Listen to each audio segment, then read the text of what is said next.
The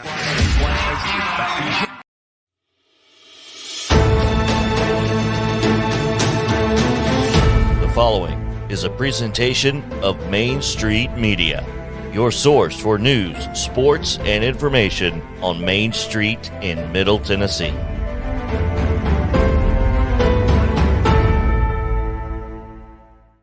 Flags. 30 years of the best sports talk in Middle Tennessee, featuring Tennessee Radio Hall of Famer George Plaster, Tennessee Sports Hall of Fame coach Watson Brown, and Young Guns Billy Derrick and Michael Sindrick. And now, here's your host, George Plaster.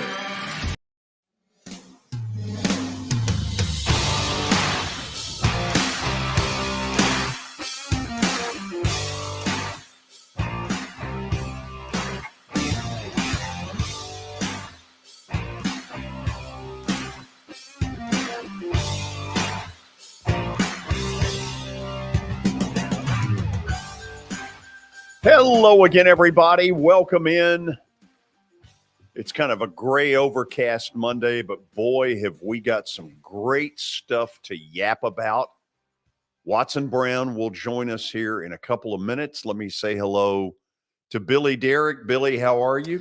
George, I'm great. We got a lot to yap about today. We got a good night of sports with Halloween tonight, Bengals and Browns, and then we've also got some baseball with the World Series. So no trick-or-treating for me, George, but I'll be watching sports. Oh, it's nothing but work. Sounds rough. Let's check in right off the bat with Terry McCormick, get our daily Titans update, as is the case every day during football season. Terry, how are you? Well, George, how are you? Good. Let's start with this. How did the team come out of the Houston game injury-wise? Well, Mike Vrabel didn't say a whole lot about injuries in his press conference today. He was asked about Ryan Tannehill's status and was said, we'll see on Wednesday. The only guy that we know of that suffered an injury was Amani Hooker, had a left shoulder injury and didn't play in the second half on Sunday against the Texans. But other than that, nothing really that has come out yet about any further injuries on the Titans roster. Terry, let's go to Ryan Tannehill for a minute. I'm going to ask a dumb question because I don't remember hearing anything about illness. Obviously, we knew about injury. What do you know about illness? Well, the illness apparently cropped up on Friday, and he was not in the building. We didn't see him on the practice field. And when the injury report came out, his listing for not being on the practice field said ankle/illness. And then on Saturday, when he missed the walkthrough because he was still dealing with it, the Titans made the decision to rule him out. They left him at home to recuperate, and they went with Malik Willis as their starter. Terry, would I be right if this is COVID, they're not allowed to say it, are they? It generally comes out a lot of times if it is COVID. Generally that kind of comes to the forefront. Somebody kind of lets the cat out of the bag. I don't know that that's what it is. It'll be interesting to see what transpires on Wednesday if Ryan Tannehill is able to be back in the building, and if he's not able to practice with the ankle injury, at least be there to get treatments on it. Terry, as we speak, Derrick Henry just broke off another 20-yard run. I don't know about you, but it looked to me in the third quarter that the Texans wanted no part of Derrick Henry. No, it really looked that way. And it was great for the Titans because they basically went into the 4-minute offense in the second half at the start of the second half and just said, we're going to let the air out of it, run the football. And they absolutely did that. Derrick Henry just crammed it down their throat. 219 yards total, 2 touchdowns, which now makes him the franchise leader with 75 in that category, passing both Earl Campbell and Eddie George yesterday.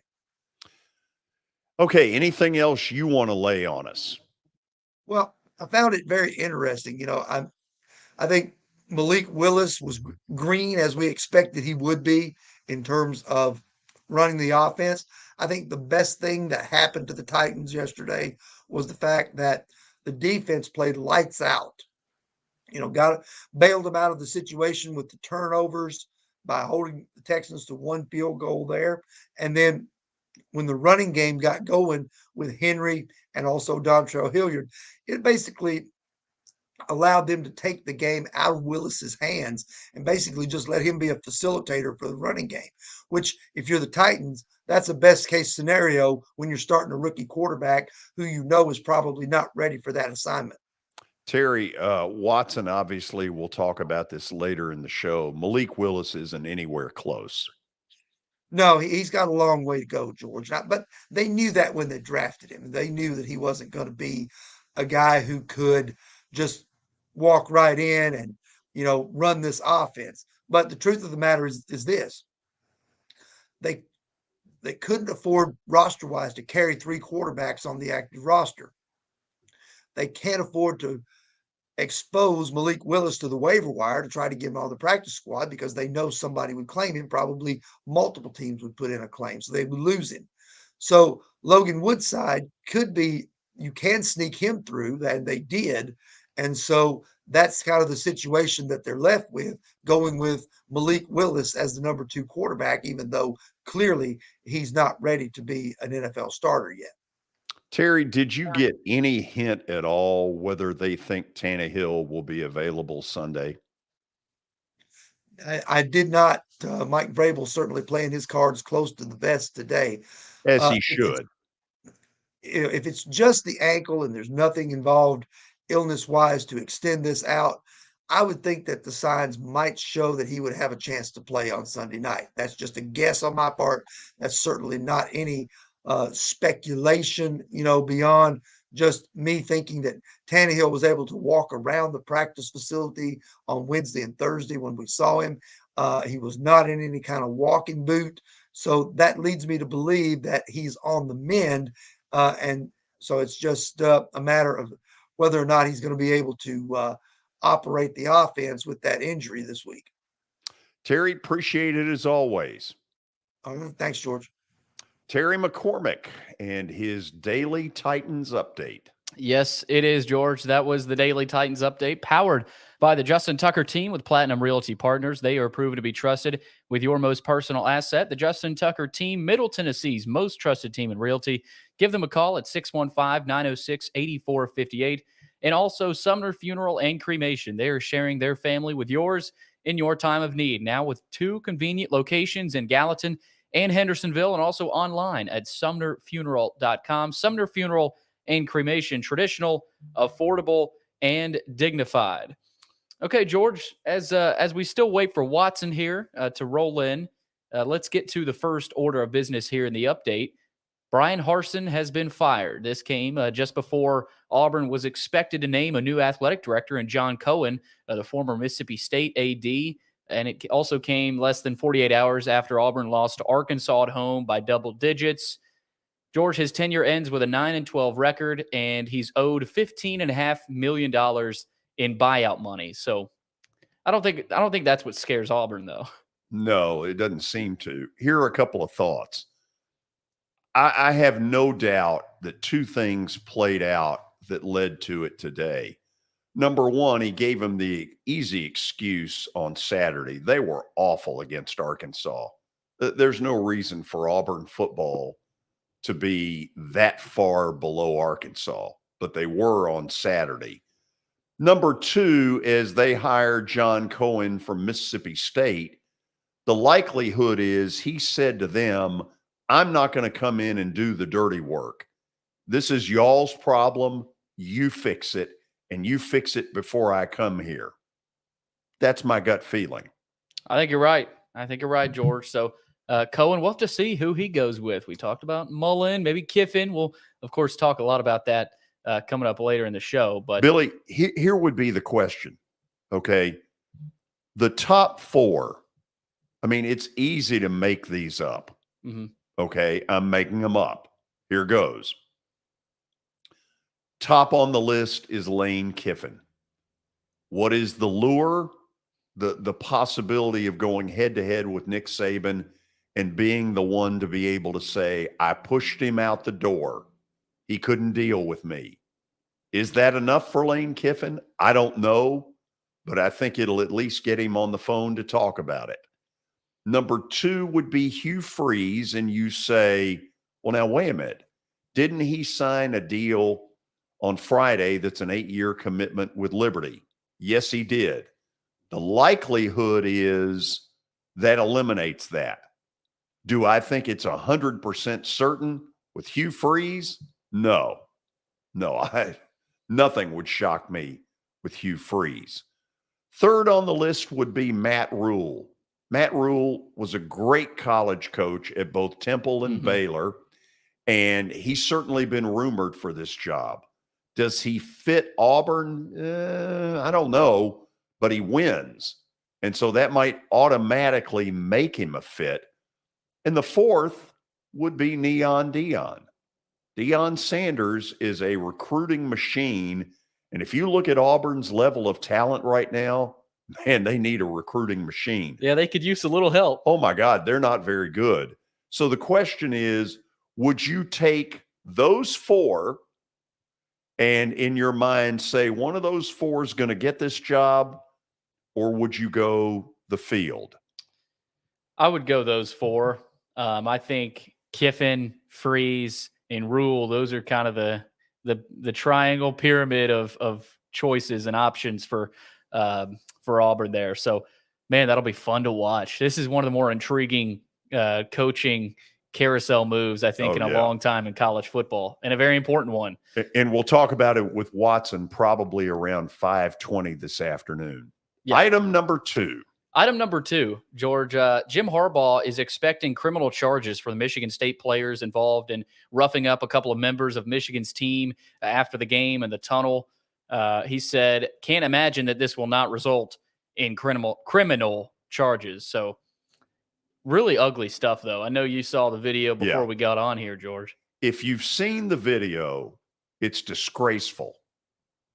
Now, let me say this. I know Mel Tucker, and I don't think he's teaching this kind of thing. But to the people who participated in that is being a thug 100%. That has no place in anywhere, but it certainly has no place in college football. And I will say this, it's another one of these deals where it looks like there's one tunnel that they all go through. Yeah. And when that happens, you're asking for trouble. Now, that said, it shouldn't matter. Game's over. Yeah, people call each other all kinds of names. They talk about their mamas, not in a real good way during a game. Mm-hmm.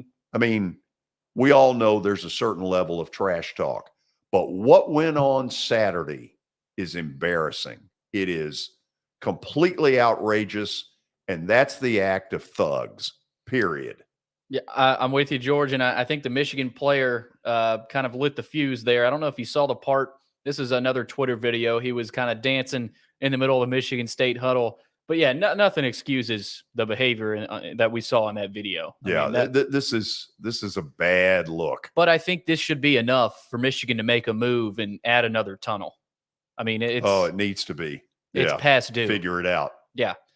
Okay, George, let's move down the line here. Florida's Brenton Cox has been dismissed from the team. Linebacker, edge rusher type, really good player for Florida. Billy Napier said sometimes you have to make decisions in the best interest of the team. We decided to move on. So Napier said it was an accumulation of issues. But, man, it's not looking good here in year one for Napier. The young guy got in a fight in the Georgia game, and apparently that was the last straw in that deal. So here we go. That'll get you.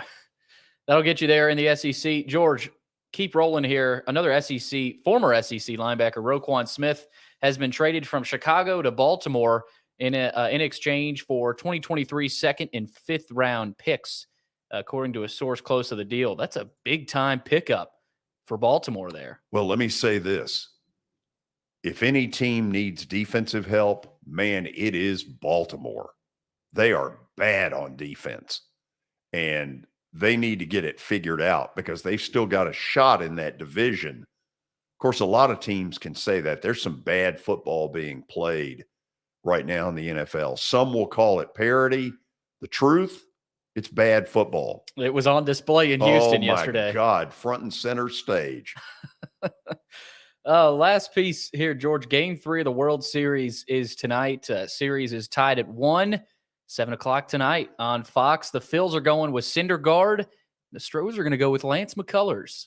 Yeah, it's a good pitching matchup. First of all, I'm really hopeful that they're able to get this game in. Weather is a factor up in Philly. Their fan base has been incredible. They have been so good. I think we've got Watson. Yeah, let's just say hello to him. Hi, Watson. Hi, George. What did you screw up? Who knows? Who knows? There's a good chance it was me, though. If it's a betting deal, which you're big into betting, if it's a betting deal, take me. Okay. Take you minus the points. Minus the points. A lot of points. Okay. Here's what we're going to do. It's good to have you with us, in particular, since it's called Watson's Titans analysis. Yeah, we might need him for that. You think? So when we come back, guess what we'll have? Watson's Titans analysis. Yay! Bingo! Boom. All of that on Main Street Media Television.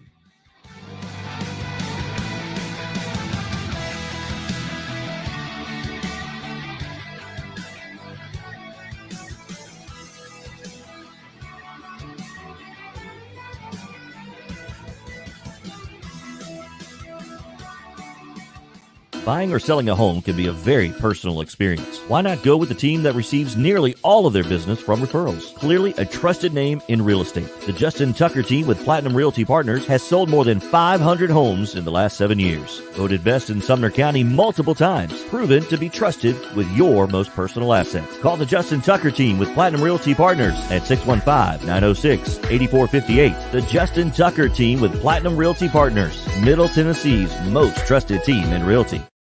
I highly recommend Sumner Funeral and Cremation because of their caring nature and attentiveness to detail. Pre-planning your funeral now will bring you peace of mind and less stress to your loved ones. When the chaos of losing you happens, your family can honor and celebrate your life, knowing things are happening just as you wanted them to. Pre-planning determines the details of your funeral, cemetery services, and can be less expensive. We are honored to serve you and are always here for you in your time of need. Sumner Funeral and Cremation. Traditional, affordable, dignified. SumnerFuneral.com. Jody Jones Dentistry can handle all your dental needs, from the basics to cosmetic procedures. All of this in the nicest dental facility I have ever seen. Jody has done it right. They're located conveniently at 55 Music Square East, and for an appointment, it's simple. Dial 615-259-5100 and tell them Plaz sent you.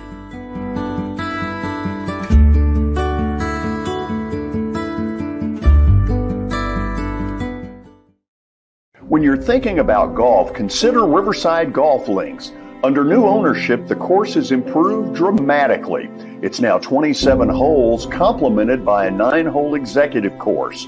Book a tee time now at 615-847-5074 and get ready to enjoy the beauty of golf in the Old Hickory area at Riverside Golf Links.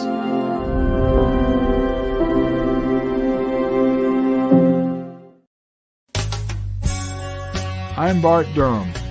I was sworn in as a lawyer in 1963, and I've been working as a lawyer since then. We're a firm that does exclusively personal injury, a lot of tractor-trailer crashes. Insurance companies will open up their checkbooks when you force them to. We have systems that work. We get the most money for our clients in the shortest amount of time. I'm Blair Durham. My dad and I want to help. Give us a call at 615-242-9000. This is Eric Berner with Rockcastle Wealth Advisors. I help people in the pursuit of making their money live as long as they do. People hire me because I use a customized, individualized, and personal approach for the person I'm working with. Everyone's situation is different. If you've lost a spouse or a parent and want to make sure your inheritance is utilized and does not just disappear, I can help with that. Call me at 615-235-1058 or email Eric at rockcastlewealth.com.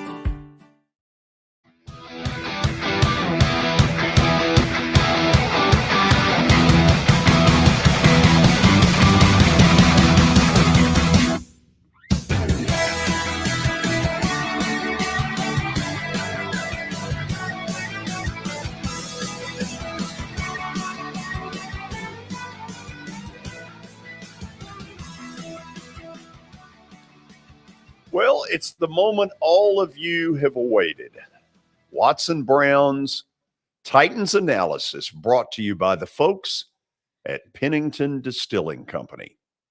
First of all, if you stayed awake for those 2 hours and 45 minutes, God bless you. You deserve some sort of a medal because it was a big old snooze fest. Watson, let's just say it the way it was. Derrick Henry just owns the Texans. It's scary. Oh, my gracious. Would he love to play the Texans every week? He would break all NFL records that would stand in the history. I'm telling you, they started out trying to tackle him a little bit. About middle of the third quarter, they said, no mas. Nobody else wanted to tackle him. They just say, oh, Lord, here he comes at me.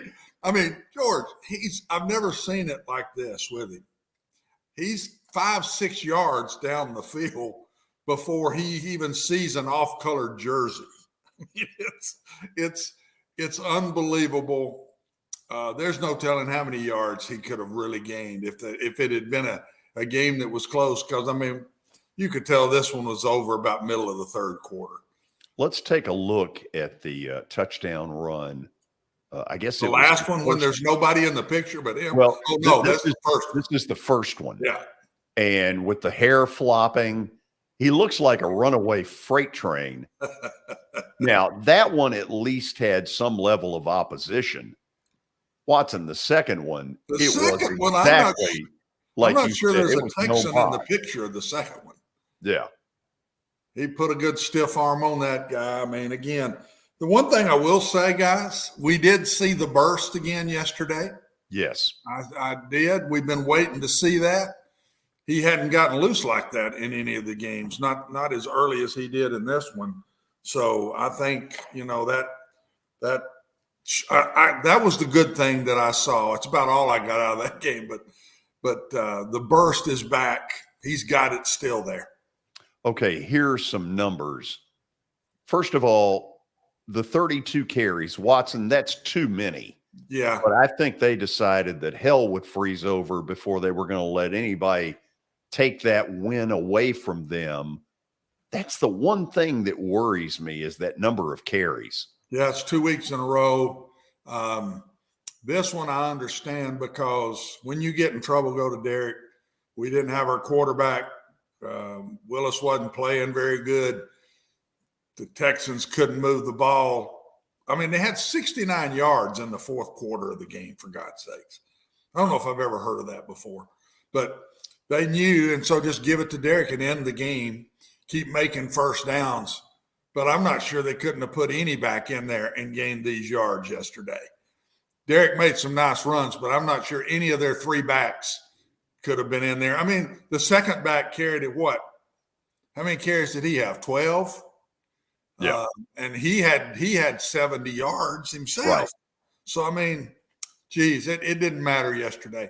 I might have taken him out in the fourth quarter, but Mike, he wanted to get out of there with a win, period. I don't blame what he did. Okay, number two, we'll say that the offensive line dominates. Watson, I guess my question is, were they really that good or were the Texans that bad?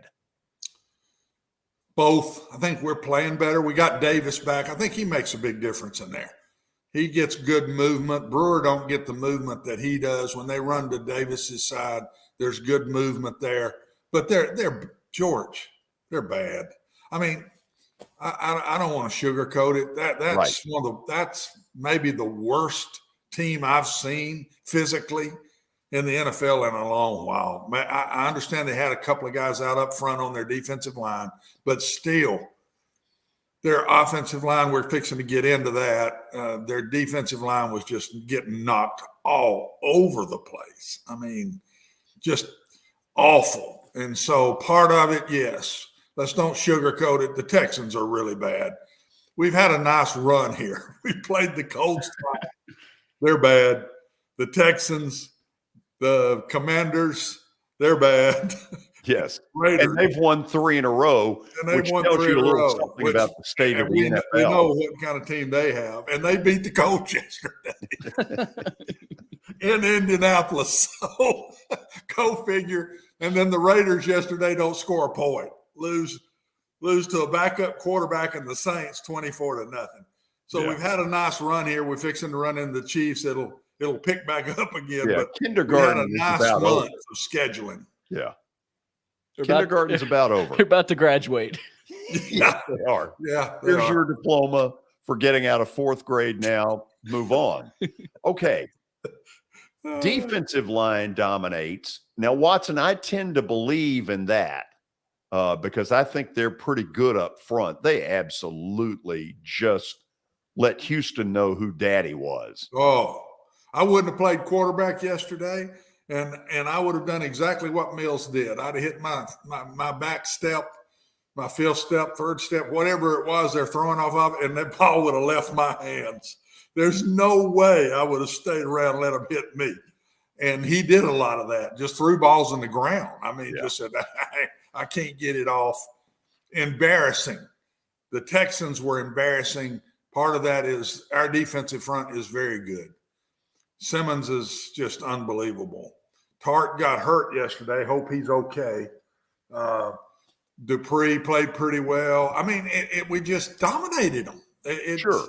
It was, you didn't have to worry about anything else. I said it to you off the air. I said, anybody other than Derrick Henry, anybody that had a number under 50 yesterday really had a day off because both sides of the line dominated so much, nobody else had to do anything. Right. I mean, I saw again late in the game, we took out the starting line and put in our backups. And they went right down the field and scored. Sure. So our secondary just didn't have to do anything at all because our first defensive line is just dominating. Never in the history of the NFL has a team had to do less to get a win. Never. I'd love to see the game. If there was ever one where the 2 lines were so dominant and Derrick that nobody else had to do a thing to win that game, hardly. Yeah. Okay, now we get to the 4th one. Which we'll get into Malik Willis here in a minute. But if there was ever proof that this is a quarterback-friendly offense, it was yesterday. I mean, it was basically here, and every once in a while, keep Screen. it. Screen. Play fake one way, roll the other. A naked bootleg kind of play or a quick play-action pass, throw it to one guy. I've been saying it all along. It's the best offense in the NFL for a quarterback to have good numbers. You ought to have good numbers if you play quarterback for the Titans because the quarterback is the second guy. Everything comes off of Derrick Henry, which it should, and then really your reads, your progressions, everything is so simple that they do. And when do we get in trouble? When Ryan Tannehill's healthy? 3rd and long.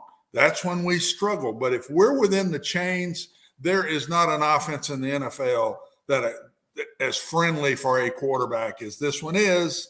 And that's why Malik got away with the game yesterday. He really wasn't very good. He was okay. His fundamentals were really poor. I think he was really nervous and he was all over the place. He missed a wide open touchdown on a short throw, about a 20-yard throw. He overthrew one of our tight ends. We jumped off sides quite a few times. That's because there's a new quarterback and a new cadence.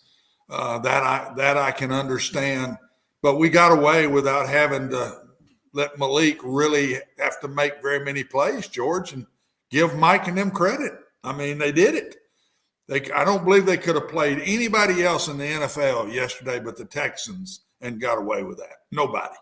Nobody else of the 32, 31 teams other than us, they could have done that against. But we just happened to be playing the right team to where we could do that yesterday. And I hope Ryan Tannehill's back next week against the Chiefs. I saw maybe one drop back pass where he had to think high-low or throw it to one side of the field, the other, and it was a ball late, way behind our guy and intercepted. Matter of fact, it was the only 3 points they got in the game until the last drive of the game in the first quarter. And after that, I think they said, all these throws, very simple. Let's win the game. Let's give it to Derek, see if we can win this game. They knew they weren't going to give up many points because they were dominating the Texans offense. Okay, let's do it like this because people are going to want to hear your opinion. Would it be a true statement that Malik Willis, there's no way he could be ready in year number 2 to be a starting NFL quarterback? You know, George, I just don't want to. I know what off seasons mean and hard work, and a coach will hardly ever say that. I know he's not ready right now. I will say it up to this point. Man, does he have a long way to go. He has a long, long way to go. I think it starts with, you remember back in preseason, we were harping on his fundamentals. Do you remember that? Oh, yeah. Really harp every week. Yeah, because you know what that means. Yes, and they're really, really poor. His feet are all over the place.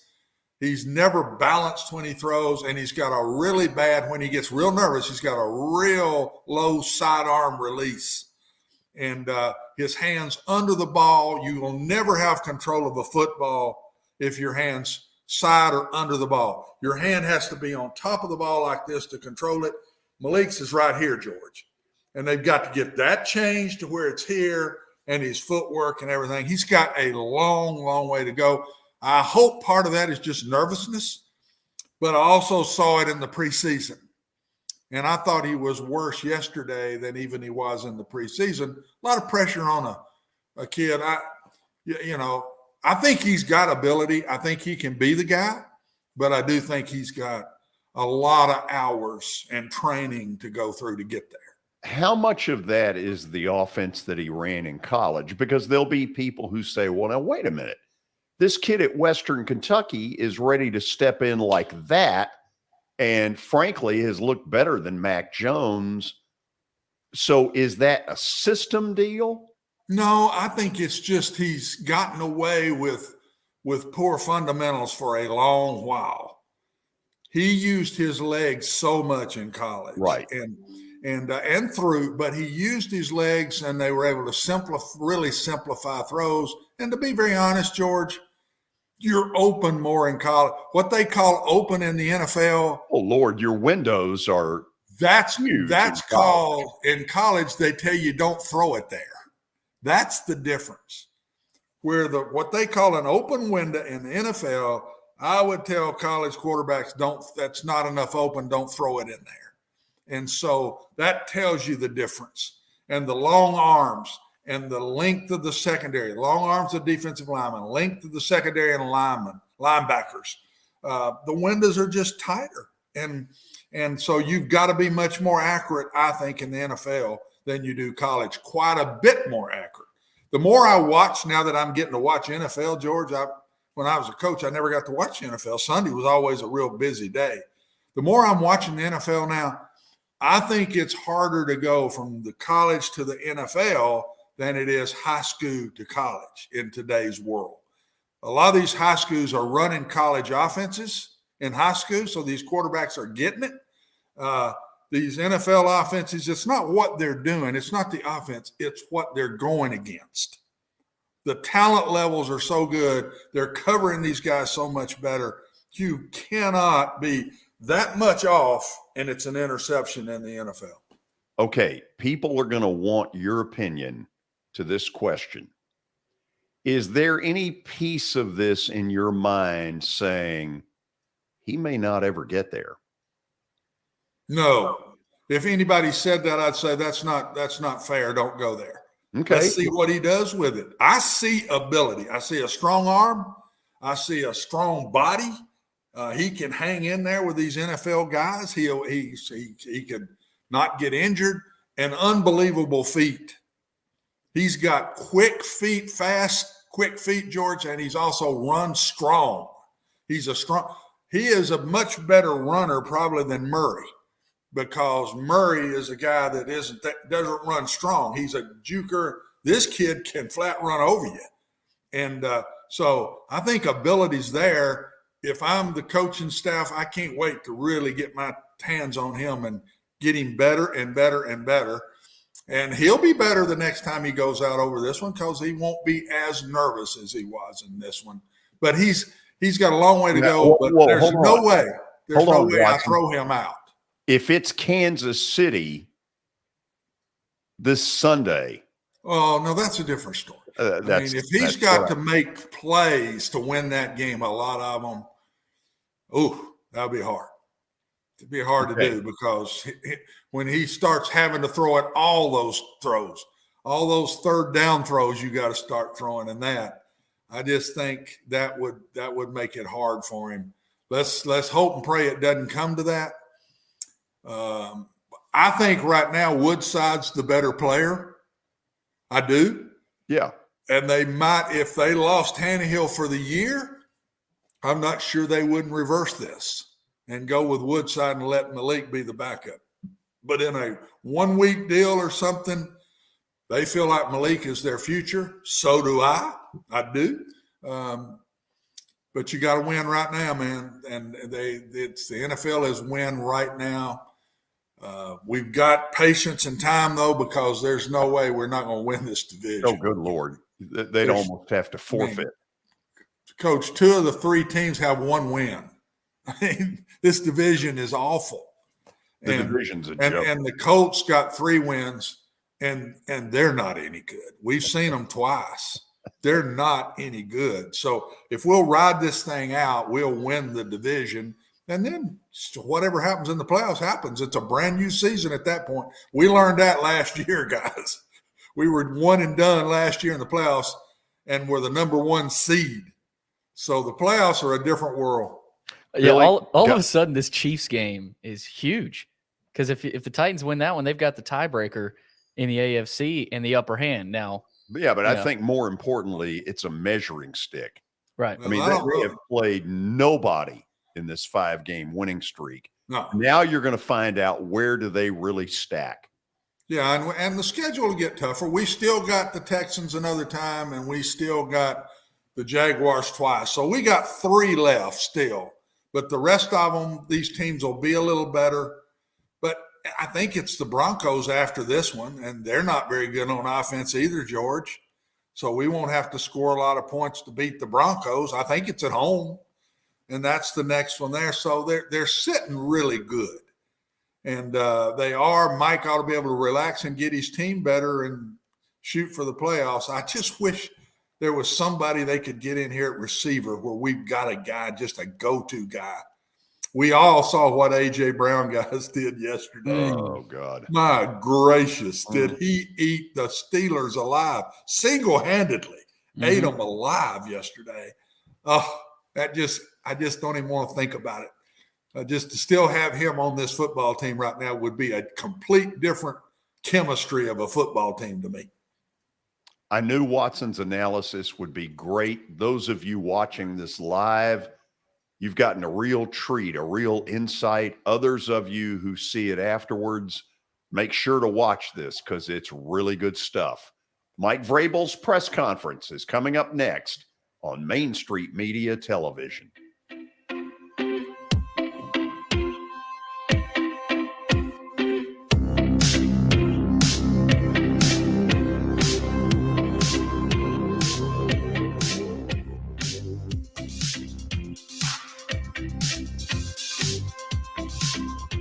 For Dustin Timmons and Joey Donnelly, they welcome every opportunity to serve and satisfy their clients. Whether you are looking to build your dream home or renovate your current home, their team will ensure that every client and remodel is unique, luxurious, completed on time, and within budget. Contact them today to set an appointment for a free consultation or to view some of their completed projects by logging on to DonnellyTimmons.com.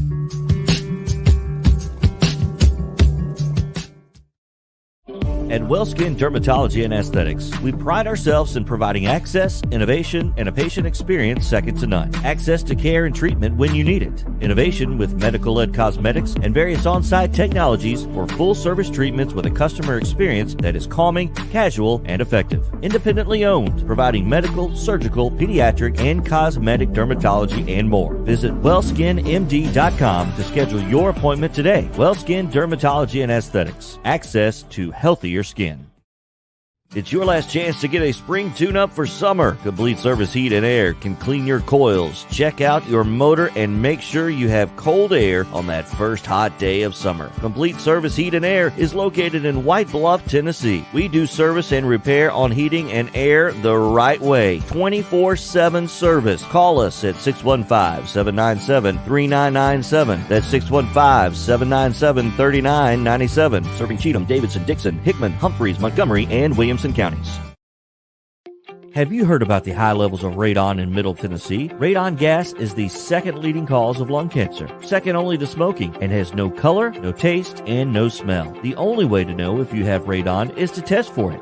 Duret Radon Mitigation offers testing for small and large-scale residential and commercial properties, plus mitigation services. Visit DuretRadonMitigation.com to request testing or get a free estimate for mitigation. That's DuretRadonMitigation.com.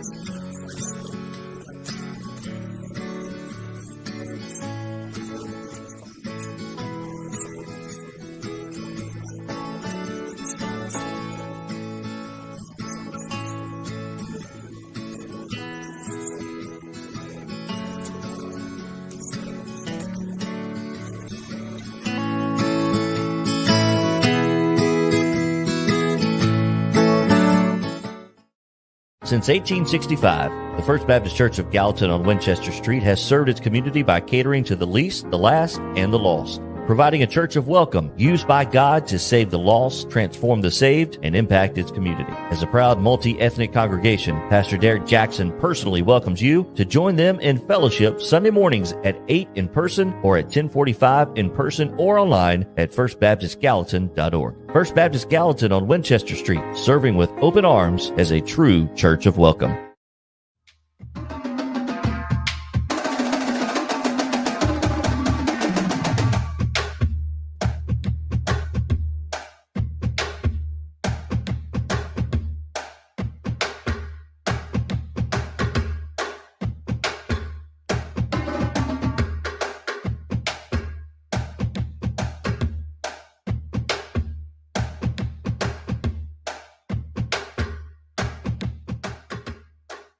Always good to have the drums with us, but the truth is you'd probably rather hear from Titans head coach Mike Vrabel, his press conference earlier today. Let's listen in. And still trying to figure out what this team is. Isn't it kind of simple at this point? Derek no, I mean, I think we have to continue to make sure that we appreciate, I think who we are. And, it's certainly an element that we have to run the football. We have to be able to create a lot of things off of that. Defensively, we have to, make sure that we're not giving up X plays and all those things. And, there's a physical style of brand that we want to play with. And, that's going to have to change based on who we play sometimes. But I think, our opportunities to rush the passer have to come from stopping the run and make sure that we're not giving up people, easy yardage there. You're in a situation where you have to go with Malik again. We'll give him that confidence in a different game where there might be more demands on him that he could handle more. Well, we'll continue to progress through and take a look and see where we are this week of practice. And, I think it's a good opportunity that he got his first start. And I know he'll learn a lot more, or he'll learn from the things that he can correct and fix. And that's the way we'll approach it. We'll try to make sure that there's a plan in place and that everybody's confident in it, and see how the game goes. How much do you think the week off helped Ryan, and how's he doing maybe a week later? We'll know more when we practice on Wednesday. Is I know the illness came out late too. Is he over the illness portion of things? We'll see on Wednesday when the injury report comes out. Like the offensive line's play yesterday, what did you see on tape? Well, I thought that they were into it, obviously trying to get Derek to the second and third level. It's hard to block the post safety. We run out of guys. And so Derek was on that guy a lot. And I felt like, sometimes they moved and we caught them, and sometimes they didn't move and we caught them. But then sometimes they moved. They caught us a couple times there. And but all in all, I think that they were into their combinations. There's things that, they can improve on, but there were things that we had talked about trying to get better at. that they certainly that showed up. Christian Fulton said yesterday that he wants to take that next step towards becoming a better player. For you, especially after seeing that game yesterday, what have you seen that has allowed him to do that? Well, I think, this league is about, everything that you want to do is about the next week. So I'm glad that Christian wants to try to improve. I hope they all do. Christian knows that we hold him to a high standard, but he's going to have to do that against Kansas City, number one passing offense in the league, number one for points. So this week would be a good week to continue to improve and cover and tackle like he's done. And, he's playing man. He understands the concepts most of the time in zone. So that's been good to see. What does it say about Jeff that he was able to turn in a dominant type performance on an ankle injury and not able to practice all week? Can't say enough, about him as a player and a person. We talked about his technique and how he's improved on that. I think that continues to help him. This team means a lot to him. We need Jeff to help us perform. Talk us to the play where Chig was pretty wide open on the right side, what Malik saw and did. Well, I'm not going to be able to speak for what Malik saw or did, but, we just got to get it out of our hands sooner. How much of your defensive success here in these recent weeks is predicated on being able to do it with just 4 guys up front, not having to bring extra?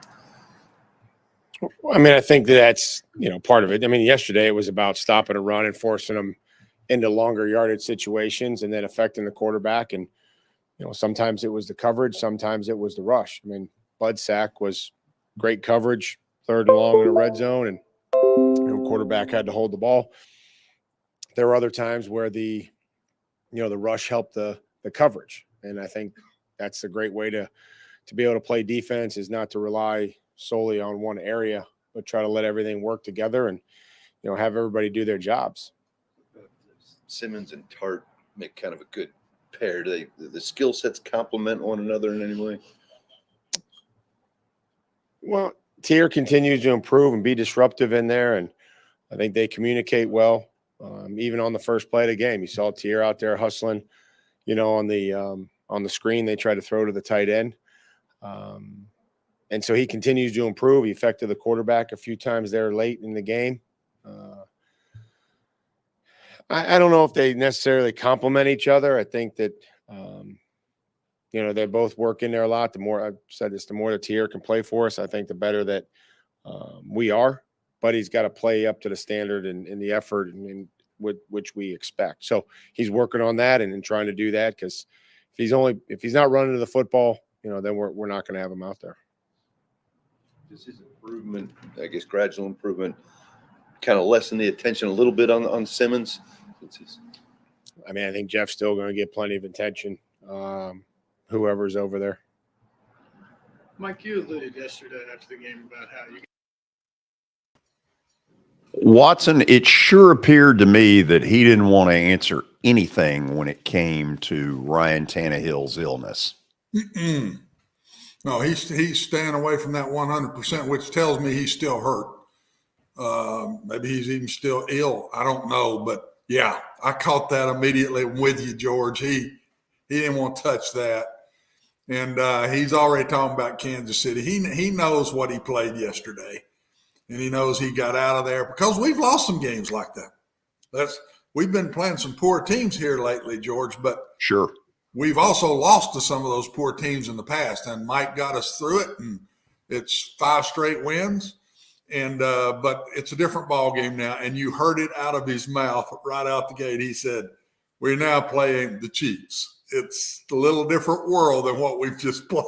Yeah. So, but these are the kind of games I think he loves.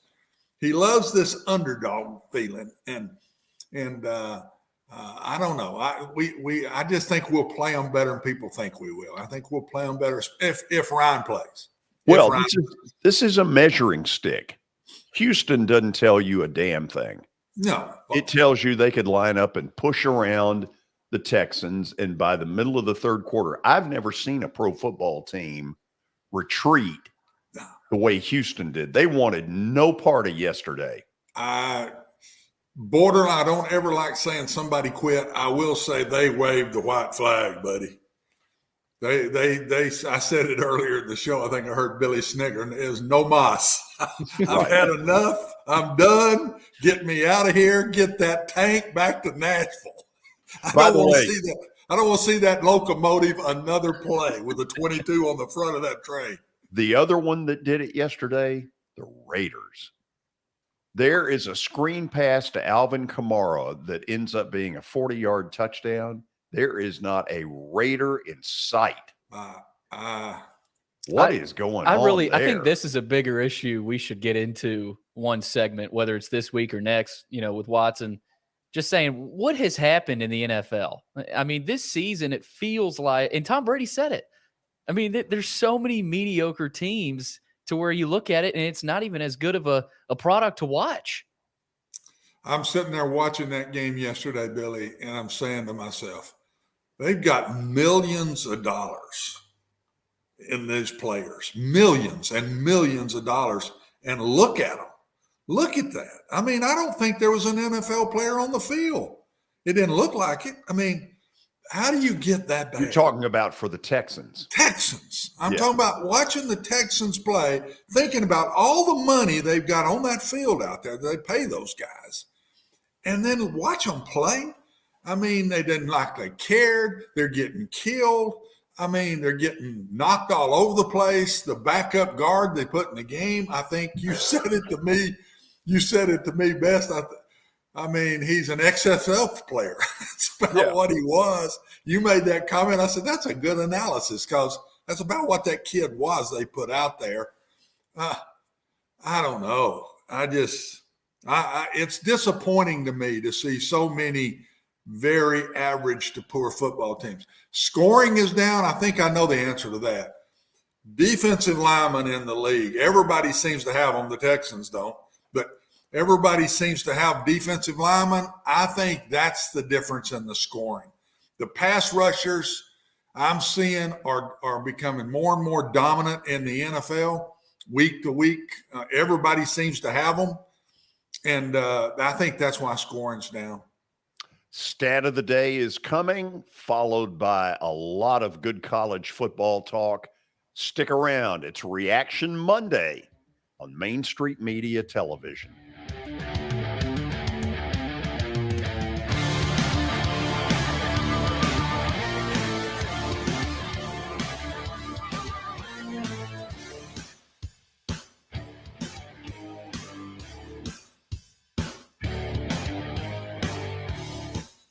Serving Williamson and surrounding counties, Bone and Joint Institute of Tennessee offers comprehensive orthopedic care with 16 subspecialized physicians. Our practice provides high-tech care with a hometown touch. We offer physician clinics, physical and occupational therapy, advanced imaging, and surgical services, including interventional procedures. Call us at 615-791-2630. We're Bone and Joint Institute of Tennessee. High-tech care with a hometown touch.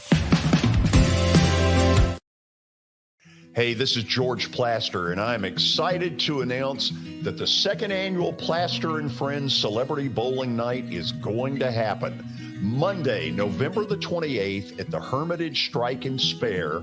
The three charities that will benefit are Last Minute Toy Store, Martha O'Brien Center, and Stars. And our intention is to get them that money so it can do the most amount of good at Christmas time.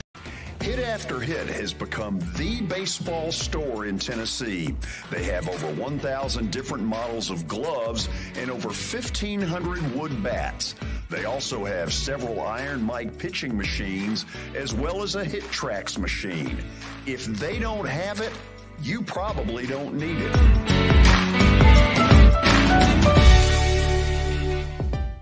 We're proud to call Hit After Hit the official shirt provider of the Plaster and Friends Celebrity Bowling Night.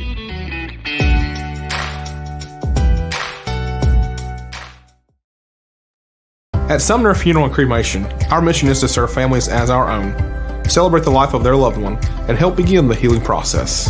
My whole family, including my wife and my mom and siblings, were very happy with the treatment that we received. I would highly recommend Sumner Funeral and Cremation.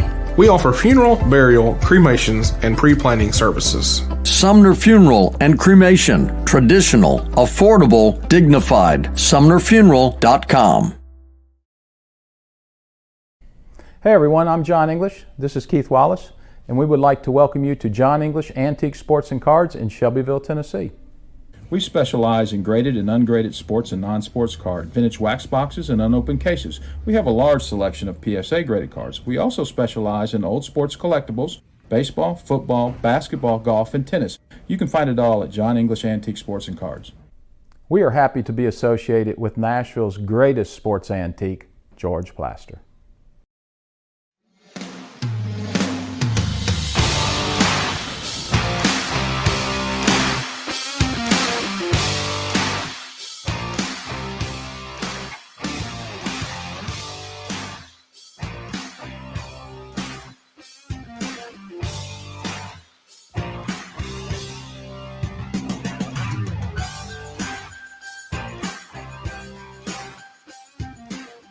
Welcome back into the George Plaster Show. It's now time for Stat of the Day, powered by John English Antique Sports and Cards, as well as Eric Berner with Rockcastle Wealth Advisors.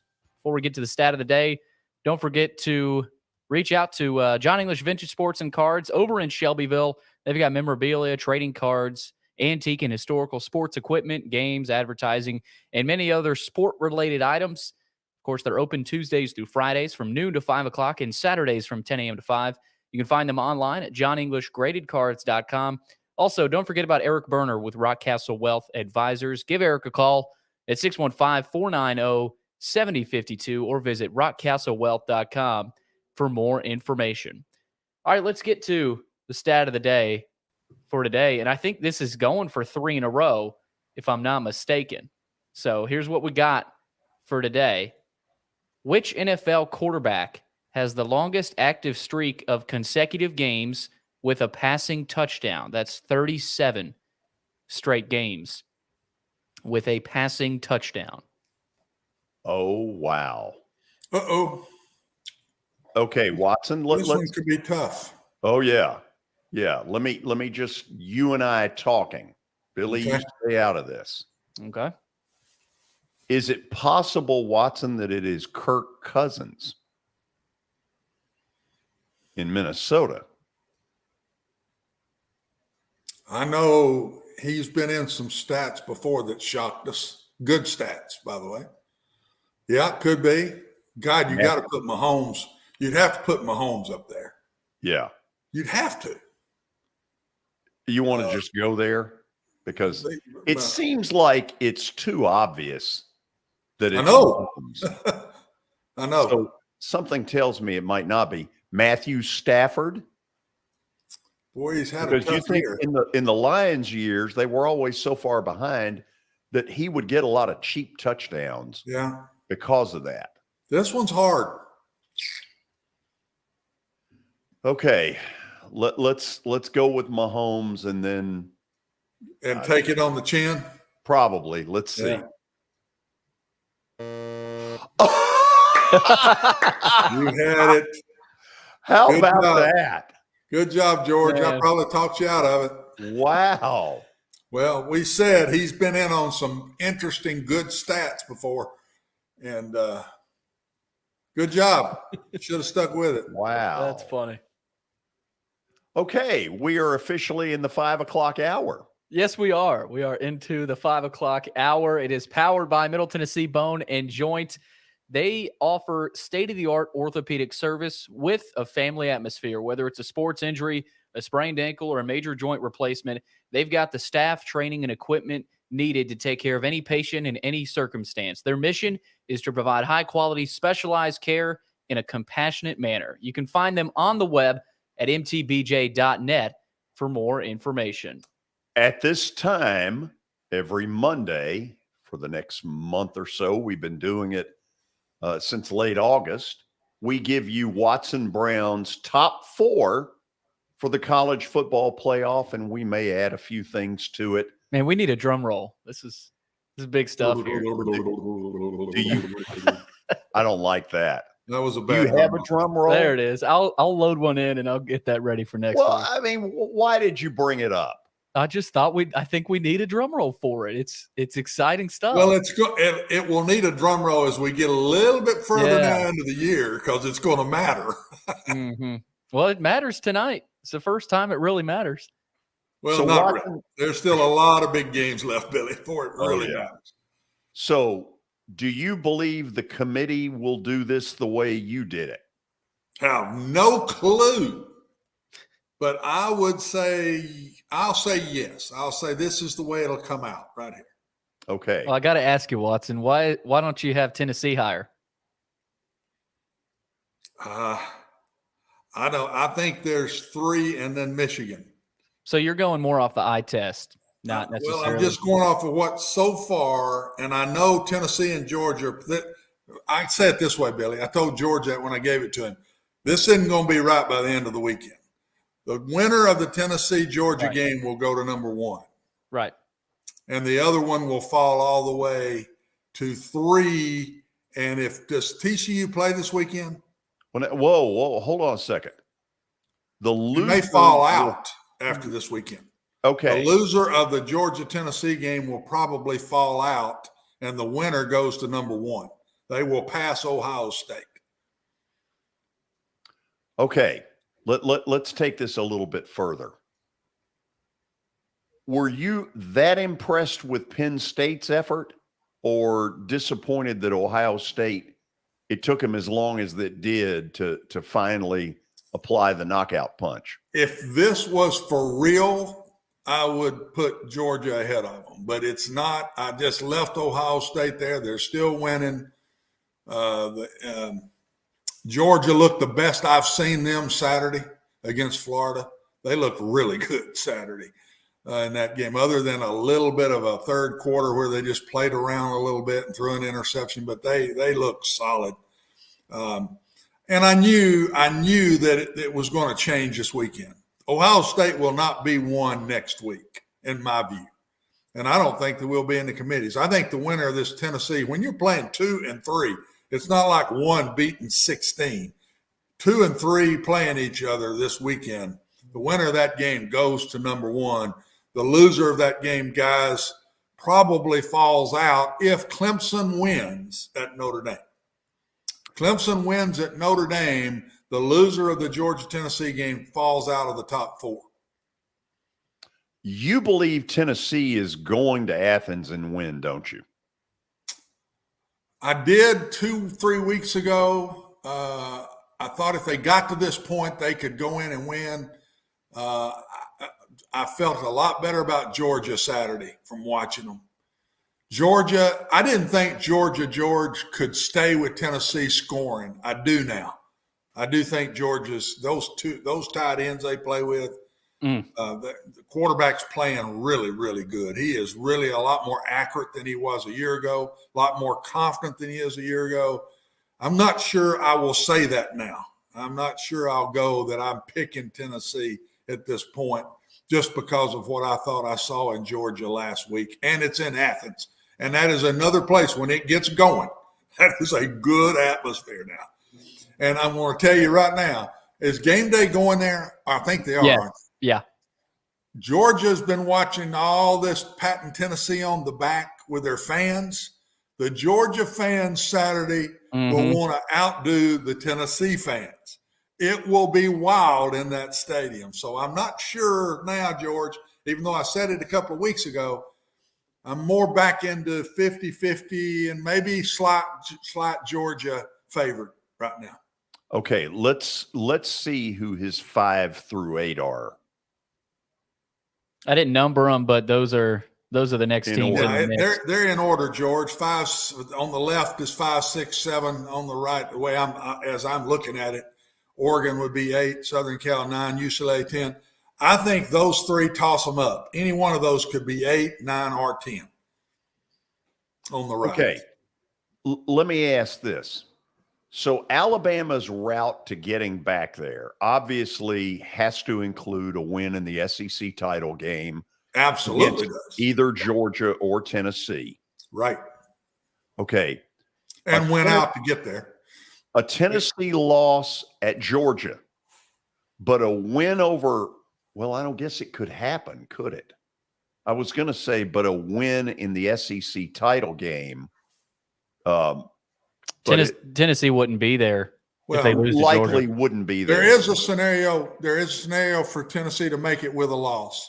Georgia needs to beat Alabama in the SEC championship game. Tennessee could pop back up with one loss and be in the Final Four, in my opinion.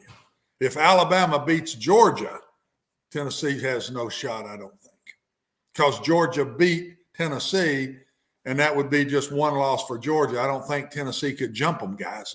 So if Tennessee loses, they got to pull big time for Georgia to beat Alabama, in my opinion. And then that put Alabama with 2 and would give Tennessee a shot. Yeah, it's going to be hard for the SEC to get 3 in, like a lot of people have talked about, because you've got. I don't see it. I don't see that happening. If Clemson goes undefeated and TCU's sitting there undefeated, you might not even get 2 in. I mean, you might just get. If Michigan's got one loss and it was a close game in Columbus, can't. I don't see 3. I don't think that's possible. I don't see anybody getting in with 2 losses. I just don't see it, Billy. So if Alabama beats Georgia and Georgia beats Tennessee, we've got 3 with 1 loss and one of them's out. And that one that would be out, in my opinion, would still be Tennessee, because if Georgia just lost to Alabama, unless it was a bad loss, and it wouldn't be. But I can't see all 3 of those getting in, guys. Do y'all? I don't. No, I don't. But I can already see the chaos ensuing if Tennessee only has 1 loss and they don't get in. Yeah. I can already see that. Yeah, but I mean, it's just this is the type of year for that not to happen. It's just the way things work, and it's happened before. I just think winning late in big games matters to these people. So if Alabama's got 1 loss and they beat Georgia, and Georgia's got 1 loss, but it's a heck of a game, don't y'all think Tennessee would be the one out? I do. Probably, especially if Nick Saban's on the committee. Well, and the other thing is the other big one in that is Clemson and TCU. They're the only 2 left that are undefeated. I would say Michigan, but one of Ohio State or Michigan is going to have a loss because they play each other. Them being undefeated, watch Clemson and TCU. If they both have 1 losses now, a loss, Tennessee might sneak in as number 4. Right. Yep. But it's going to be Michigan, Clemson, and TCU going to have to falter, in my opinion. Michigan's a team, Watson. I know you've talked about them, saying you like them, but they're a team that I feel like is getting forgotten right now. I mean, the way they've dominated, they haven't played the best schedule. But it'll be interesting to see if they're in the top 4 tonight or it's Clemson. Yeah. I'm going to bet you they put Clemson in front of them. What do y'all think? I don't know. Tomorrow night. Well, I just got a feeling they're going to put Clemson in front of Michigan. Ooh. Maybe not. I have a feeling they will too, but you never know with these rankings. I mean, I feel like they always. Is it tonight or tomorrow night? Tomorrow night. For those of you watching live, we're saying Monday or Tuesday. So who do you guys think the committee is going to put in? Ohio State, Tennessee, Georgia, Ohio. I think Georgia, they're going Michigan. Clemson. I think they're going Michigan. Do you? Yeah. I agree. So you think it'll be what we got up here? Well, now wait a minute. You just got through saying you thought it'd be Clemson. I think it's going to be Clemson. No, I'm talking about Billy. Billy just waffled. Oh, did I really? Yes, you did. Oh, I meant to say Michigan. I like Michigan this year. Billy said too, and they dominated Penn State. Don't let that go out of the committee's eyes. They absolutely rushed for 400 and something yards in the game. And Penn State played Ohio State a whole lot better than they played Michigan. Now, it was at home, and Michigan was in the big house, so that does matter. And that's what Tennessee's going to have to go to another big house in Athens this weekend. That ain't going to be easy. Billy's participation in this segment brought to you by the folks at Waffle House. I knew that was coming. Oh, yeah. Okay. God forbid I misspeak. Oh, absolutely. Margin for error for you is very slim. Razor thin. Yeah. Okay, this is a favorite for me. Studs and duds. Let's start with the studs. Give me a sec. You're fired right into this, George. Did I need to delay? I mean, they were just getting right into it. Here we go. Okay. Here's the part that really gets to me. Yeah, we know they're really good on offense. Nobody's denying they've got some serious skill people. But Watson, somewhere this coaching staff has taken their defense from here, here to up here. Is anybody noticing that? Yeah, and that's what I was going to talk to Tony about tomorrow, and I'll go ahead and kind of give you my thoughts on today, and then I can throw it at Tony. But reason I think their defense is playing better and better, they're relaxed and loose and playing because they know they don't got to shut that team out. Yes. They know that Tennessee's going to score a bunch of points. And so I think they're over there just flat balls out playing. I do. And I think it's made them better when they don't have that. Okay, we'll come after them. We gave up a touchdown. So be it. We'll stop them the next series. The offense is so good that I think the defense now doesn't feel that pressure. And so they're getting better because of it. And I think the play calling doesn't feel the pressure. Tennessee's not afraid to come after you, man. Oh, no. They'll bring 5 in a heartbeat, sometimes 6. And if that's an old close game, 21-20, or I'm not sure they'd be as loose as they are. So I think that's part of it. The one place I've seen them get a little better, and we'll see it this weekend. We'll see if it holds. Secondary. I thought the secondary was very poor early in the year. Very poor. The last couple of weeks, they've been better. I'm anxious to see now that they're really playing another offense. Since Alabama, I didn't think they're very good against Alabama at all. Stud number 2, okay, Louisville. Man, where is this coming from? Look at what they did to Wake. They're getting better. Woo. They are getting better slowly. They got a great quarterback. That kid is going to be a high draft choice. And honestly, got a little Lamar Jackson to it. He's another Lamar Jackson that's a better thrower coming out of college than Lamar was. Has Lamar Jackson improved passing the ball? Wow. Yeah. He is so much better than he was. I know he still has those moments of bad interceptions, but boy, he's throwing balls in small areas.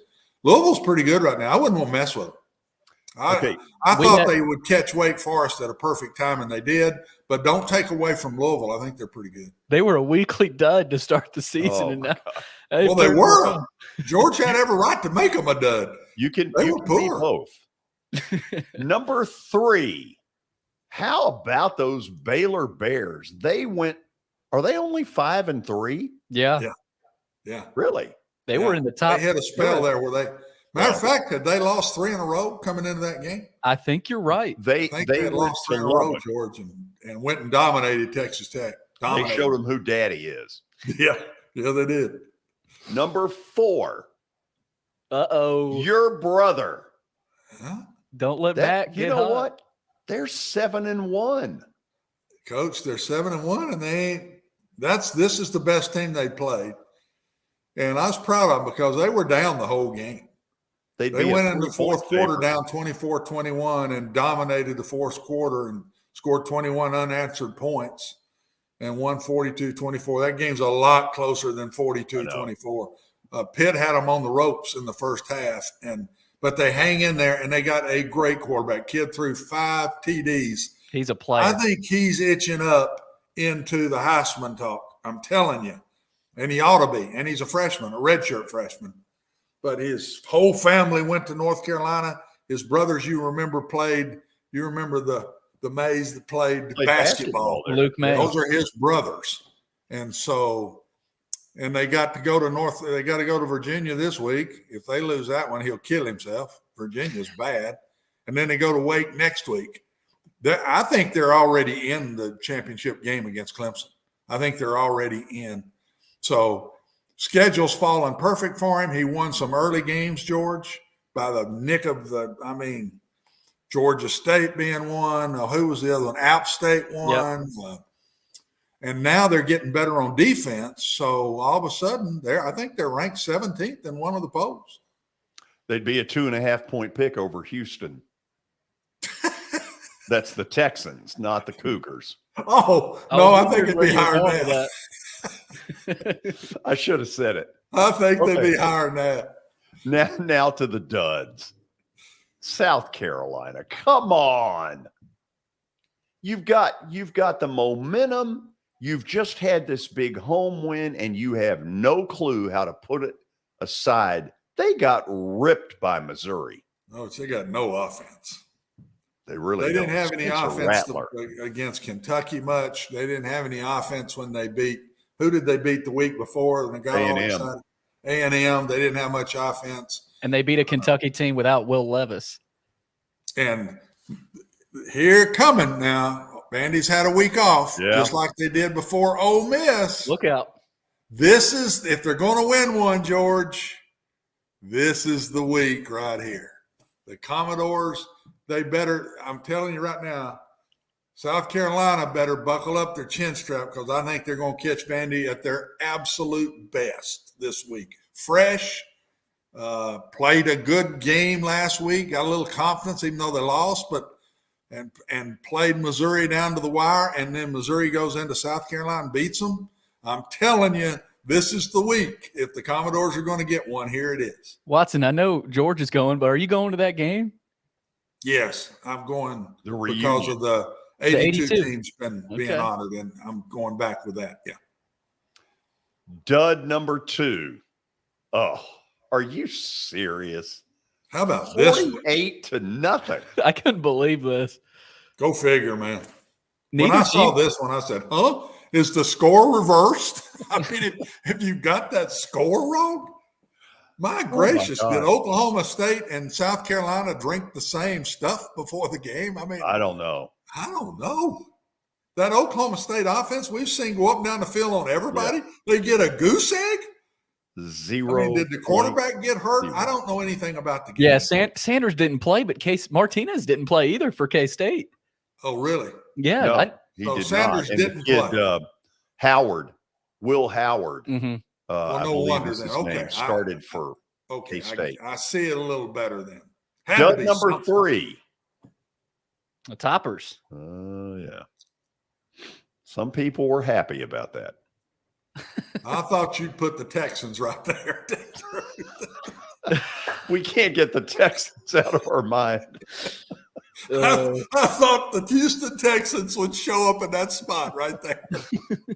Should have. So Western Kentucky, this was a home game. I don't know. They got routed. When you picked Liberty, I would have said, yeah, because I came close to. I was picking in front of you that week, and I came close to taking that one. But last week, I didn't even look at that game. I said, what? I didn't even look it up. I don't know nothing about it. You do now. I didn't know who North Texas had played. So that was a good pick by you. When we release the standings on Thursday, it might be a little change there. Uh-oh. Oh, yeah. Do the math. Are you one? Do what? You didn't pass me, did you? No. Well, I don't know. Did you win? Yeah. Who'd you have? Well, I had Louisville. Oh, dadgummit. Well, let's just say this. I'm nipping at your heels. Well, front runner. Yeah. I'm telling you, Billy, get ready, bud.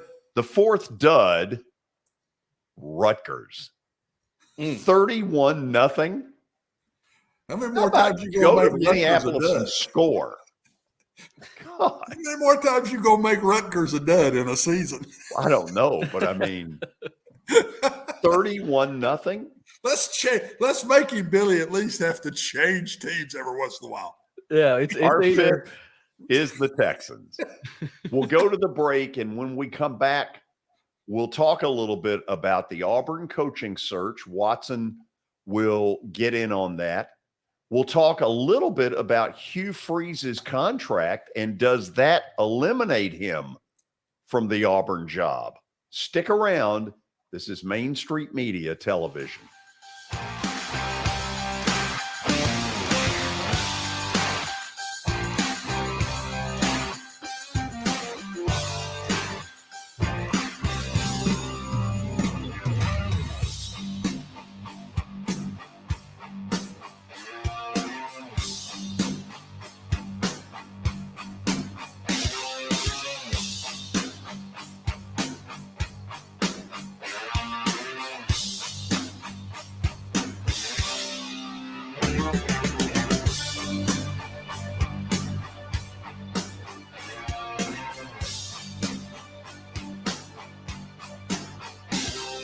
Buying or selling a home can be a very personal experience. Why not go with the team that receives nearly all of their business from referrals? Clearly a trusted name in real estate. The Justin Tucker team with Platinum Realty Partners has sold more than 500 homes in the last 7 years. Voted best in Sumner County multiple times. Proven to be trusted with your most personal assets. Call the Justin Tucker team with Platinum Realty Partners at 615-906-8458. The Justin Tucker team with Platinum Realty Partners, Middle Tennessee's most trusted team in realty.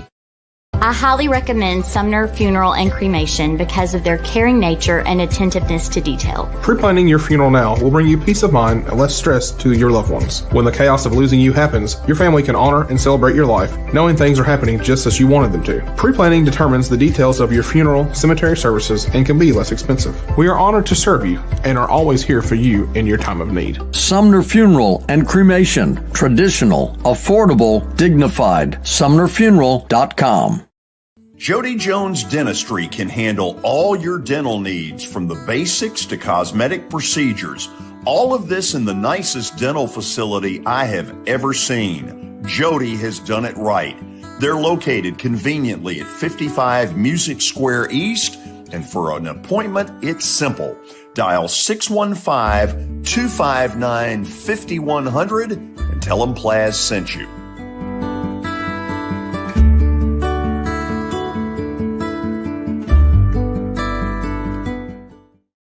When you're thinking about golf, consider Riverside Golf Links. Under new ownership, the course has improved dramatically. It's now 27 holes, complemented by a 9-hole executive course. Book a tee time now at 615-847-5074 and get ready to enjoy the beauty of golf in the Old Hickory area at Riverside Golf Links.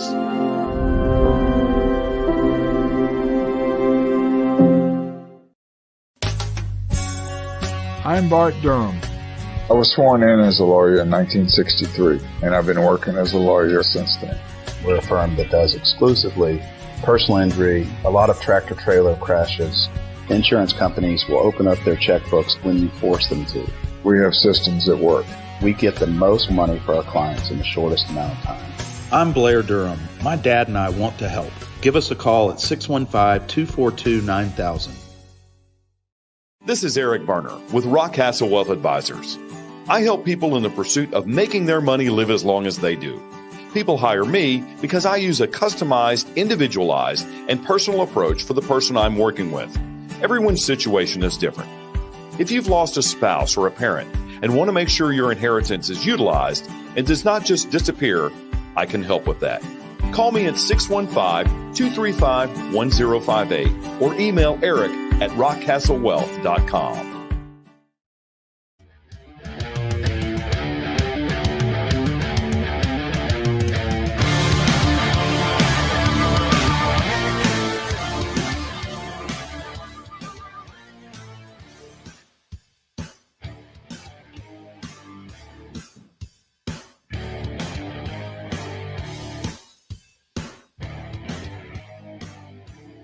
Well, to nobody's surprise, Auburn today fired head football coach Brian Harsin. Watson, seems like to me there were two things that played into why today. Number one, because they laid a huge egg against Arkansas. They were awful in that game. And secondly, with this new athletic director, John Cohen, apparently coming from Mississippi State, the likelihood is he told them, you fire him. This is your mess. I don't need to be in the middle of this one. Yes, I think you nailed it. I think that's it. I think, and the second piece being the big piece. They've been poor. You knew it was coming. I think they've waited till they got their AD. And then the AD basically said, do we need to let him go? Do you want to look in and evaluate it and come in? He said, yeah, need to let him go and let's get started on this. And I think you're dead on it. And as soon as they got him, which hadn't been announced yet, right? But he is going to be the AD, I think. The guy from, is it Cohen? Is that his name? Cohen from Mississippi State. Yeah. And I hear good things about him from a lot of my Starkville friends from my years there, that they think he's done a really good job. And interesting that he would want to jump in that fire right now at Auburn. and have to take on the Crimson Tide and hire a coach. And Must be so good it's money. 1.5 million. That could do it. Well, no wonder. Yeah. So, Watson, if I threw out Lane Kiffin, Hugh Freeze, Matt Rule, Deion Sanders, would you take that group or the field to be the next football coach? I'd take the top 2 to be the football coach. Okay. That you said. Okay. Let's I'll even cut it down even closer than you got it. Okay. Let's start with Hugh Freeze, because over the weekend he signed an 8-year deal at Liberty. Yep.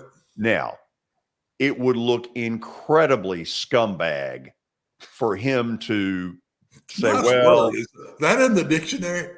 no, well, not quite with that use. I need to look that one up. See if it's okay. But if I use it in a sentence, you are a scumbag. You know what I mean? That was so much fun. Let's do it again. Billy is a scumbag. Oh, God. I can't. If you just keep going, I can't. Incredibly scumbag. It's the word of the day. It's kind of what this section started into. We got to get back on track. So you got me going on this one. Where were we? I don't even know what you said. No, I know. Do you rule out Hugh Freeze, or are you saying nothing would shock me? I think they're going to the top 2 first. I talked to you earlier about Hugh Freeze. The more I've thought about it, I'm not sure he won't listen. I'm telling you. I think he will listen. Now, does he go or not? I don't know. But they're going to Hugh Freeze, and they're going to Lane Kiffin. That's the first 2. Why? Both of them have beat Nick Saban. Yep. Both of them have beat Nick Saban. They're not going past those 2 first. Okay, let's take the Kiffin piece of this. On one hand, you say at Ole Miss there's a certain level of pressure, but it's not national champion kind of pressure. At Auburn, it will be, but on the flip side would be appealing to his desire to compete. You know that Lane Kiffin would love to be the person to say, I ran Nick Saban out. Yeah, and I think he's probably sitting there saying, how much longer is Nick going to go, too? And he knows the minute Nick's gone, it's going to go fall off. Who wants to follow that? It won't be Dabo. I promise you Dabo Swinney don't take that job. But I think Lane's, quote, ego, and I don't mean that in a negative way, Lane's ego of wanting to take on Nick and really take him on and feel like he's got all the pieces that recruiting and everything and facility and history at Auburn. They've won national championships recently too. And it'd be hard to get past Lane. I think they'll go to Lane first and Hughes second. That's what I think. Okay. But can they afford to wait? I don't know. It's not but 3 more weeks, 3 more weeks? Well, I guess what I'm getting at, isn't it vital for Auburn to get that person in place? Not if you know you've got Lane, you'll wait. You will wait for him. But there's no way that's going to stay quiet. Not in this day and time. We watched Tommy Tuberville stand up in front of Ole Miss when he went to Auburn. He stood right up in front of his team, the media, says, I'm staying at Ole Miss. I'm a rebel. He leaves 6 hours later. And I find him on a plane landing in Auburn, Alabama. I don't think we should rule that part of it out, though. I mean, Kiffin, as much as he's a guy that might take the Auburn job, he also feels like a guy that might want to make that statement to say, nope, I'm not leaving Ole Miss. Oh, yeah. I'm not saying he will go. I'm saying they're going at him first. Right. And I'm not sure he will turn it down. Given that this guy has close ties, the new AD, to Dan Mullen, could you sell Dan Mullen right now in Auburn? No way. I don't think so. He just lost at what Auburn would say is a very comparable job to ours and didn't get it done there. I don't see Auburn going there. No. Okay. Tell me how you think they handle Deion, who is likely to be pretty open about his desire to have the job. I don't know. That's probably your best question there. Well, it's got to be better than scumbag one, scumbag well, that two. wasn't a question. That was that was an adjective. Non-dictionary. That was double adjectives. Is that one word or two, by the way? It's hyphen. Hyphenated. Okay. Does hyphen mean two words or one? Call your brother. Ask him. My brother? He can't spell his own name. Why am I calling him? He's doing all right. This is the He's show doing of all cheap right. shots. Oh, But he man. can't spell. He's doing all right. This is Cheap Shot City. No. What was the question? How do they handle Deion? Meaning, do they go to him? Will they interview him? I'd say yes. I would say they will interview him. If they go to Lane and he shows interest but won't tell them anything, and then they're going to keep looking around, I would say they go to Deion and interview Deion. Yeah. What would be your biggest concern? There's no doubt Deion can recruit, and there's no doubt Auburn needs it. They lack talent right now. I think Auburn is a little bit like Alabama was when they hired Nick. They'd hired Mike Price, Mike Shula, Mike DeBose. They'd gone through some guys, Dennis Franchione, and I think they said, I don't care what it costs. We're going for a winner that's already won. That's why I don't think it'll be Deion. I think they can't take another chance at Auburn right now. They've got to find a proven winner that's won big. And winning big to me would put, even though they hadn't won championships, that's why I put Lane and Hugh up there high, because they both have beaten. Lane, has he beaten? I don't think he's beaten Nick, has he? Lane Kiffin? Yeah. No. I don't think he has beat Nick. Okay, let me try a couple of these. Do you think Auburn's fan base would be okay with Deion? No, I don't think so. I think they want a proven big-time winner. That's what I think. And I don't think they're going to be happy with anybody that either hadn't won championships, maybe not national, but championships somewhere, or has beaten Nick, or has got Nick's number, being on Nick's staff. And they know Lane's not afraid of Nick. They know that. And I think they would accept that. I think they would accept Hugh Freeze because he beat Nick twice, back-to-back years. He did have Metcalf and A.J. Brown when he did that, two pretty good receivers. By the way, on the Liberty staff is former Brentwood Academy quarterback Kent Austin, and he would be a very strong candidate to get that job if Hugh Freeze were to leave. I think he would get it, personally. Yeah, I think you're right. I do too. I think he would get the job. So I just don't think they will drop down to Deion's level as a coach yet. I think he's done a great job, but I don't think he's been a head coach long enough, hadn't won on the level they got to win on. I just don't think they're a year. If they'd hired him in this last hire, maybe when they hired Harsin, I'm not sure they wouldn't have thought about it then. But now they're saying, no more playing around. You better go get us a named guy, bringing him in here.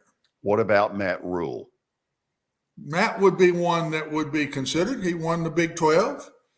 Played in the Orange Bowl or one of the big bowls. Went to the NFL. They don't hold that against you whatsoever. I've watched people come back from the NFL. Lou Holtz, Steve Spurrier. Alabama didn't hold that against Saban. Nick Saban. They don't. I think they look at it as what'd you do in college ball. Yeah. And I just don't think it would be Deion and all the respect in the world for what he's done, but I just don't think he's done enough yet to get that job. Do y'all think they made a statement with the Cohen potential hire? I mean, I think that's something we might be glossing over a little bit. I mean, that's not saying that's some kind of a grand slam hire, but that's a legit AD that has done really well at Mississippi State. Well, what are you getting at? I don't understand. Like, is that a statement? So, hey, they're going big on the AD here. They got to go big on the head coach here. So maybe does that rule out a Deion Sanders or a coach like that? Coach, I don't think they give a dang who they hire as the AD. I understand what you're saying, but it's all about who they're going to hire as the football coach. That's going to be the thing. And there's no way they don't get a big name, no matter how much money they have to spend to do it. And we're missing some names probably, Billy. Oh, sure. I'll say this for Cohen. I hope it's all guaranteed money. Well, it was with Saban, I think, when they hired him. Yeah. You don't get those kind of contracts very often, guaranteed money. Let's go to the break on that, Watson. Well, okay. Did you want to get to this or no? Let's go ahead and do that. Let's very quickly. It's shameful. It's pathetic. What do you think comes out of this?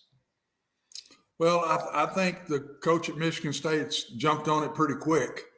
I think as soon as he saw the videos and everything, they are, by the way, George, it's ugly. I'm not sure there won't be criminal charges on some of these kids. Just bad deal.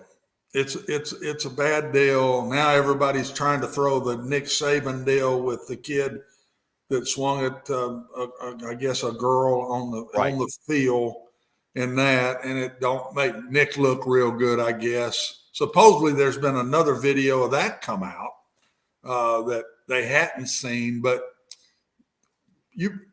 they got to get out of these tunnels. You've been there. Memphis was that way. Yeah. I was in the tunnel with Memphis every time we went up there.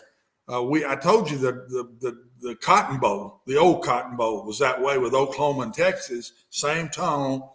That's dangerous stuff. Somehow they got to get that changed. I would bet you the Big Ten says change dressing rooms, find a place to put them, but they ain't going to be there again. But that was a bad deal. Got to get stopped. College football does not need that to start happening now. We'll skip the last one and hold on to it until later. The Plaster Bet of the Day, which I know all of you breathlessly await, is coming up next on Main Street Media Television.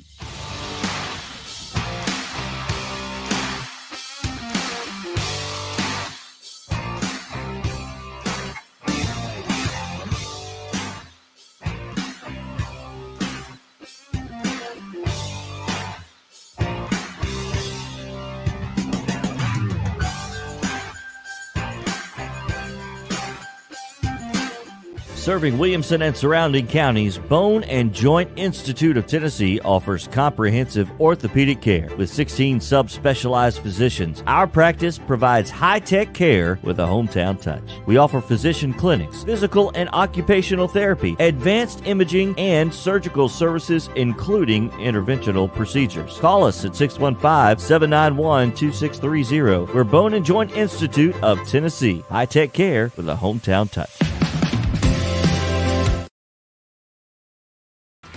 After Hit has become the baseball store in Tennessee.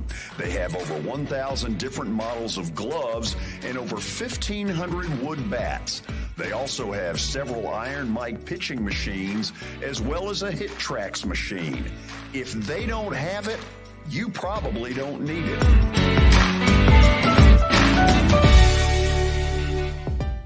We're proud to call Hit After Hit the official shirt provider of the Plaster and Friends Celebrity Bowling Night.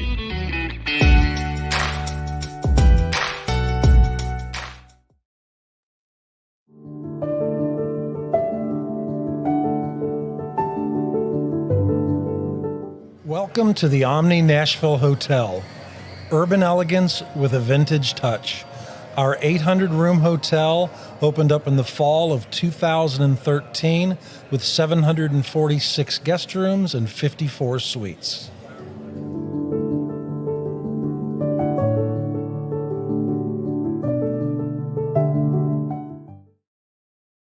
At Sumner Funeral and Cremation, our mission is to serve families as our own, celebrate the life of their loved one, and help begin the healing process. My whole family, including my wife and my mom and siblings, were very happy with the treatment that we received. I would highly recommend Sumner Funeral and Cremation. We offer funeral, burial, cremations, and pre-planning services. Sumner Funeral and Cremation. Traditional, affordable, dignified. SumnerFuneral.com. Hey everyone, I'm John English. This is Keith Wallace, and we would like to welcome you to John English Antique Sports and Cards in Shelbyville, Tennessee. We specialize in graded and ungraded sports and non-sports card, vintage wax boxes, and unopened cases. We have a large selection of PSA graded cards. We also specialize in old sports collectibles, baseball, football, basketball, golf, and tennis. You can find it all at John English Antique Sports and Cards. We are happy to be associated with Nashville's greatest sports antique, George Plaster.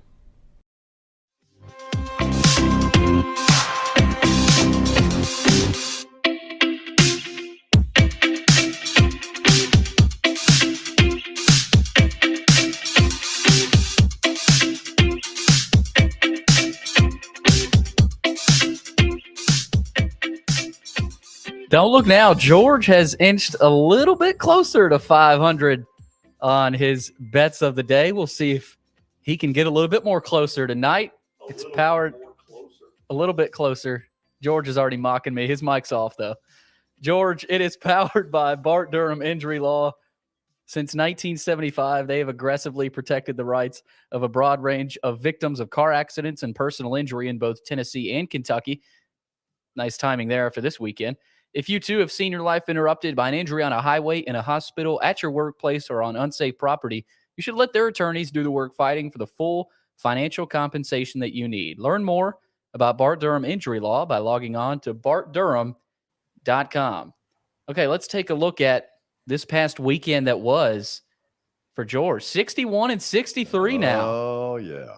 A little bit closer. You won the Ole Miss bet. Oh, Mac Brown pulled through for you up in Chapel Hill. The Titans, God bless him. The Titans pulled through. Syracuse and the Jets lost, though. So New York not treating you well. Syracuse. I called it. I knew Notre Dame would win that. Okay, Watson, before I let Billy reveal where I'm going tonight, let me say that I have wussed out on the Cincinnati-Cleveland game tonight. I don't know which way to go on it. So I'm not going to take that. Now, that makes me a wuss bag. It does not make me a scumbag. You got that? Let's don't get down to that level, okay? No, absolutely not. So I'm going with the Fightin' Phils. The Phils. You know what? At home during the postseason, their crowd is worth something. They get after it. They are what sports is all about. They get to this level and they bring it. And they will, if weather permitting, if they bring it tonight, they're going to win. So what are you, George? 49.125%? Are you? Have you done the calculations yet, George? You know what is your percentage at this point? Well, you know what? It will not take me long to do that. That's BGA math. No, I wouldn't go that far, although BGA math is outstanding math. But since you've asked, it's 49.2%. I missed it by one. I said 125, so I missed it barely. What's pathetic is that we're congratulating me. Yeah, congratulations. You're still a loser. You're wait a minute. What? Say that again. I say we're congratulating, and you're still a loser. I mean, you're still losing. We've got to do as much. We've got to do as much encouraging as we can. I've lost a few times. I ain't been congratulated too many times when I lost. So. No, and I don't expect you to congratulate me. I'm not. I know. You get above 500, I'll start being a little nicer to you. You called me a loser. That was very hurtful. I said, well, I didn't mean you're a loser. You're still a loser in the bet. I didn't call you a loser. But if you had stuck with it, others would have agreed with you. No, they wouldn't. No, we're not going there. Scumbag maybe, but not loser. Tomorrow, this scumbag's lined up a great show for you. Tony Basilio from Knoxville. Man, that'll get it going. And former Georgia quarterback David Green. Remember the touchdown that he threw late at Neyland Stadium to beat the Vols? And it had Larry Munson talking about a hobnail boot. Nobody knows what the hell a hobnail boot is. We'll ask David if he knows. How about that? How about it? Yeah. Watson, behave until then. I can't wait to see your pretty face tomorrow, George. Yeah, I know. You got cataracts. Get them worked on. Well, I do. Really? It's coming. George, I'll try to behave. It's not easy for you. No, it's not. We'll see all of you tomorrow. Thanks for being with us on Main Street Media Television.